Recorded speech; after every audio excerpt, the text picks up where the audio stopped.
All right. First and foremost, I'd like to give all praise and glory unto Yahweh, Bahashem, Yahushua, Bahashem, Kakodash. Double honors to the apostles and the elders, GMS, rule well, teach well, being great example to his younger brothers, and peace and blessing salutations to the hopeful elect out there, pushing his word and truth and in sincerity across the four winds in the name of Yahweh, Bahashem, Yahushua, pushing to get up out of here.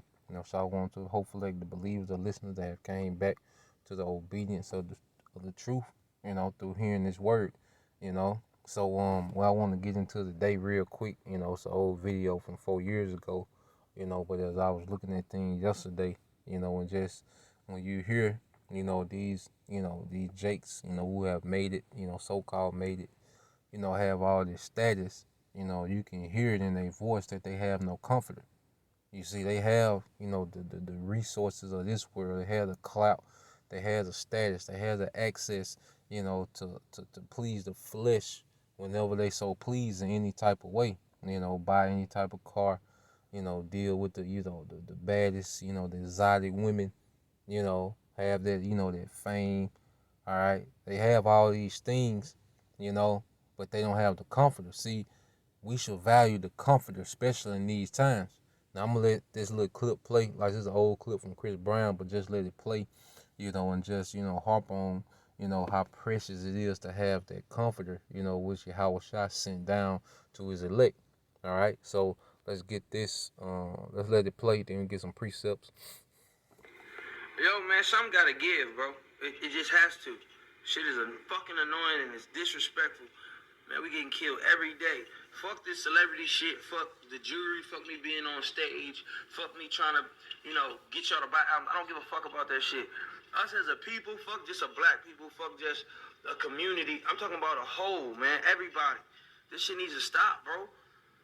Motherfuckers want to take gun laws away and talking about guns. Y'all killing us. Y'all the motherfuckers killing us. If you ask for proper ID or whatever the fuck it is, if we show y'all whatever the fuck niggas ain't, come on, man. My nigga, I'm getting pissed off about this shit. Regardless of however the fuck you view me or anybody else, us as a people need to start coming together and making our voice heard. We don't gotta be violent or irate or fucking belligerent. We can be real, articulate humans and really get this shit together, my nigga.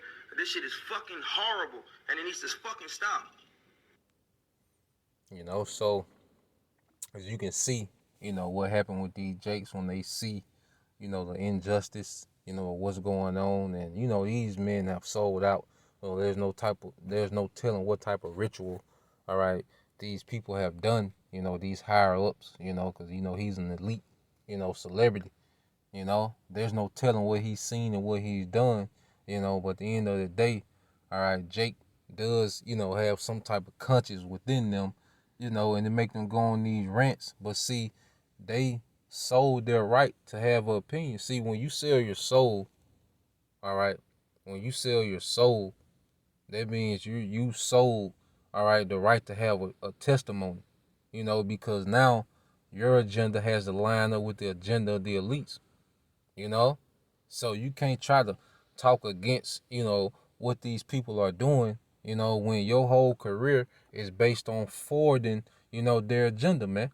All right, their whole metrosexual spirit, if they say, he has to, has a transformer, on stage with him dancing, he got to do it.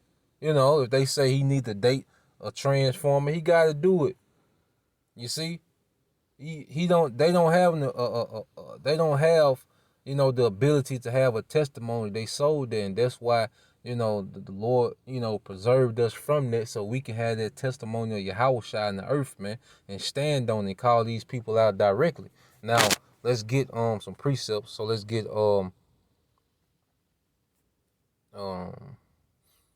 Ecclesiastes.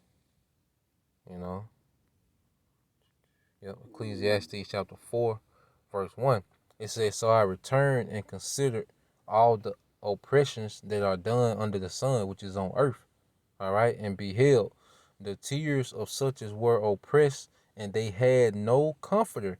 And on the side of their oppressors there was power, but they had no comforter." Yeah, see, our people have no comforter, within the circumstances that we are in.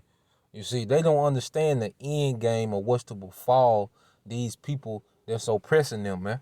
You know, and now people have no power. All they can do is go on these rants, you know, but there's no true power in any of the movements, you know, that they try to, you know, formulate, any ideas that they try to come up with, you know, to try to, you know, ease up the oppression. There's no power in it. You see, we have the comfort in knowing that this guy's finna be out of here. You see, Esau had the power to shoot you niggas, you know, and then get rewarded for it, man. You know, he has the power to completely destroy you Israelites, you know, and get away with it, man. You know, in all type of ways, man. The food, the school system, you know, the crack, the drugs, you know, he has all this power to destroy you, and there's no one to check this, man. But we know the end game, you know, and that's what gives us the comfort. You see, but Jake doesn't have no comfort. They got the worldly riches, millions of dollars, hundreds of millions of dollars, $1 billion. You know, they got these world riches, but their comfort is much more valuable than that, man. You know, let's go to that in John. You see, this is St. John chapter 14, verse all right. I started at 16. It says, and I will pray the Father, and he shall give you another comforter, that he may abide with you forever. Even the Spirit of truth, whom the world cannot receive. You see? So Yahweh Shai, you know, the main purpose, you know, of his sacrifice, you know, was for him to be able to send back a comforter in these times, man, when we were needed. See, Yahweh Shai, he made that sacrifice. It was for these times now. You know, when we would need that comforter, which is the understanding of the scriptures, man, to have, you know, the scriptures, you know, put together and comprised and completed, you know, so we can go through it and have full understanding of what's to come. You see? It says, even the Spirit of truth, whom the world cannot receive, and that world is speaking of the non-elect of Israel. Now, these heathens, they through, you know, this has nothing to do with them. But see, the non-elect of Israel, they can't receive this truth, man.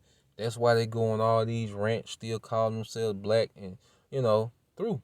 It says, because it seemeth, it seeth him not, neither knoweth him. Yeah, because our people have no true relationship, all right, with Yahweh Bashim al-Shai, the God of Abraham, Isaac, and Jacob. The masses of our people have no relationship with him. You know, it said, neither knoweth him, but ye know him, for he dwelleth in you and shall be in you. So that's what gives us this comfort, man. You know, even through all this little, you know, petty BS we go through on the day to day, we have comfort knowing that the Most High has this place numbered, man. You know, this society not gonna continue on, man. These people, all right, the pride that's in the earth, man, the disrespect to our power, that's gonna cease. All right, and we see the signs of it happening. How Shai also left us signs to let us know, you know, how close we were to these things happening, man. This is the comforter, man. All right, prophecy is a comforter, man. You know, it says, I will not leave you comfortless. I will come to you. See, we're being comforted, man. You know, because when you go to the book of Psalms, all right, chapter 73, all right, it says,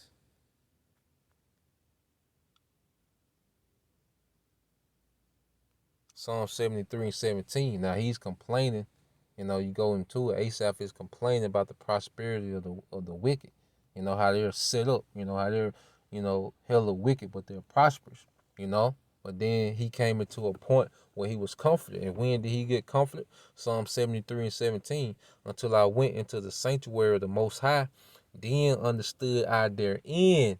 You see? And this is the sanctuary. When you come into this understanding, when you come into the fold, all right, when you come into the body of Yahweh, which is that sanctuary for the elect in the earth, all right, which gives us what? The understanding, all right, truth, you know, the spirit of prophecy, man.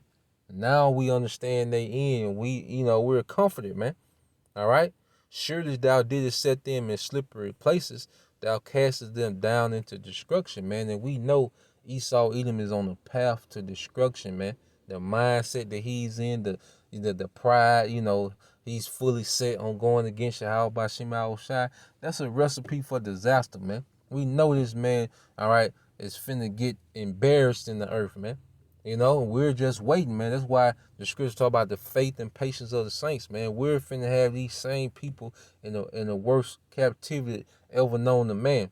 You see, and that's what give us the comforter, man. That's why, this thing is precious, man. This precious comforter, man. And I end it here. So like this is James 2, all right, and 5. It says, "Hearken, my beloved brethren, which is the elect, the house of David. Have not the Most High chosen the poor of this world rich in faith and heirs of the kingdom which he have promised to them that love him," man. So we're rich in faith, man. Something you can't put a measurement on, man. And it's priceless, So Lord willing, it was edifying. Till next time I say shalom.